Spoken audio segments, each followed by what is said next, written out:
আসসালামু আলাইকুম ওরহমতুল্লাহ বরকাত।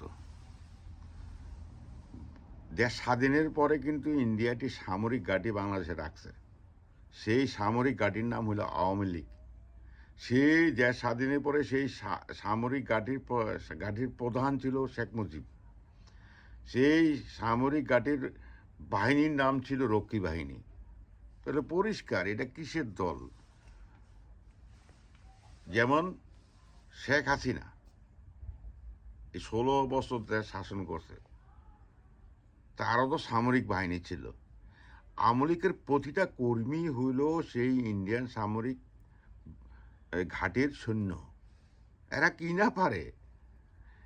তারা ইন্ডিয়ান সামরিক ঘাটির লোক বিদেয়ী তাদের দ্বারা সম্ভব হয়েছে একটি প্রকাশ্য দিবালোকে রাজধানীর মতন জায়গায় এতগুলি আর্মি অফিসার বিডিআর হত্যাকাণ্ড যেটাকে বলে তাদেরকে হত্যা করা। তারা ইন্ডিয়ান সামরিক ঘাটির লোক বিদেয়ী এটা সম্ভব হয়েছে। শাপলা চত্বরে নিরপরাধ এতিম বাচ্চাদেরকে হত্যা করা, আলেমদেরকে হত্যা করা। তারা ইন্ডিয়ান সামরিক ঘাঁটির লোক বলেই বাংলাদেশকে নিরপরাধ আলেমদেরকে আয়নাঘরে রাখা, জেলখানা রাখা, ফাঁসিতে ঝুলানো। তারা ইন্ডিয়ান ঘাঁটির লোক বলেই তারা লুটপাট করেছে। একমাত্র শেখ পরিবার লুটপাট করেছে $300 বিলিয়ন কাছাকাছি এবং পাচারে করেছে। তারা ইন্ডিয়ান সামরিক ঘাঁটির লোক বলেই অ্যাসালাম লুটপাট করেছে 2 লক্ষ কোটি টাকা। তারা ইন্ডিয়ান সামরিক ঘাঁটির লোক বলেই তারা গণহত্যা করেছে। জুলাইয়ে হাজার হাজার লোক নিহত হয়েছে। হ্যাঁ, এই 15ই আগস্ট 1975, 5ই আগস্ট 2024, এই দিনটি নির্ধারণ হয়েছে স্বয়ং সরাসরি আল্লাহ পাক আসমান থেকে নির্ধারণ করছেন, যার জন্য কতিপয় সৈনিক তারা জানে তাদের কি পরিণত হবে। তারা সেই কাজ করেছেন। কাউকে ফাঁসিয়ে ঝুলায় হয়েছে, কাউকেও আছেন দেশের বাইরে বৃদ্ধ হয়ে গেছেন, হয়তো কদিন পরে কবরে চলে যাবেন। তারা কিন্তু কোনো কিছু স্বার্থের জন্য এই কাজ করে নাই, কারণ তারা দেশটাকে ভালোবাসত, ধর্মটাকে ভালোবাসত, বাংলাদেশের জনগণকে ভালোবাসত। যারা 24শে জুলাইয়ে, যারা এই 24 সালের জুলাই এবং 5ই আগস্ট পর্যন্ত যারা দেশের জন্য আত্মত্যাগ করেছেন, তারা কি কোনো কিছুর লোভে করেছেন? অর্থের বিনিময়ে করেছেন? তাদের সংসার ভালো থাকবে তার জন্য করেছেন? কোনো দিনও না। সেই ওহি আসছে আসমান থেকে, তাদেরকে প্রেরণ করছে মানুষ হিসাবে। ওই যুদ্ধের ময়দানে তারা আত্মত্যাগ করছে দেশের জন্য, ধর্মের জন্য, 20 কোটি মানুষের জন্য, অন্য কিছুর জন্য না। যারা দেশের জন্য আত্মদান করেন তারা কখনোই কোনো কিছুর বিনিময় না।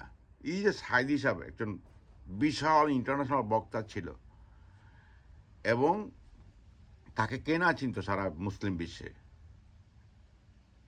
এবং তার মান মর্যাদা, তার ভক্ত শিষ্য, তার যেদিন ফাঁসির রায় হয় প্রায় 270 জন লোক মারা যায় নিরস্ত্র। এরা তো হচ্ছে আমাদের লোক না, এরা ভালোবাসে তাকে। এটাই এই সাইদি সাহেবের মতন মানুষকে হত্যা করছে এই ভারতীয় সামরিক ঘাঁটির লোকজন মিলা।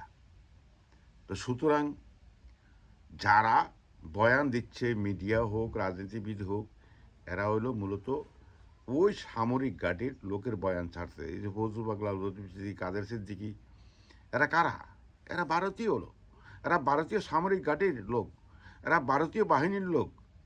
এটা দল না, এটা তার সন্ত্রাসী সংগঠন।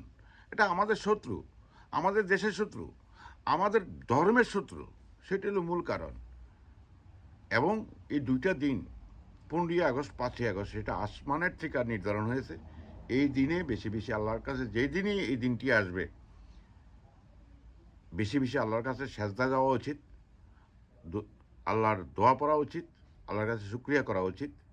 কারণ এই দুইটা দিন আল্লাহর পক্ষ থেকে, আল্লাহর গজব থেকে আমাদেরকে উদ্ধার করেছেন। সুতরাং এই দুইটা দিন অত্যন্ত পবিত্র, যেহেতু এই দুইটা দিন নির্ধারণ হয়েছে আসমানের থেকে, আল্লাহ পক্ষ থেকে। সুতরাং এখানে যত কিছুই হোক, বাংলাদেশে যদি ইনসাফ থাকতো, আইনের বিচার থাকতো, তাহলে এই অবস্থা হইতো না, আমেরিকা এখন মাথাচাড়া দিতে পারতো না। তারা তো একটা সন্ত্রাসী, তারা সামরিক ঘাঁটির লোক, ইন্ডিয়ান সামরিক ঘাঁটির লোক, তাদের কিসের রাজনীতি এখানে? তাদের অনেক ব্যাকগ্রাউন্ড আছে, তাদের লুটপাটে সারা বিশ্ব ছেয়ে গেছে। এই যে রেহানার মাইয়া টিউলিপ, তার মন্ত্রিত্ব হারাইছে, তার এমপি পদ হারাইছে। জয়ের স্ক্যান্ডাল, তার বউ চলে গেছে, বলছে তোমার এই দুর্নীতির টাকা নিয়ে আমি বহন করতে পারি না, আমি গেলাম।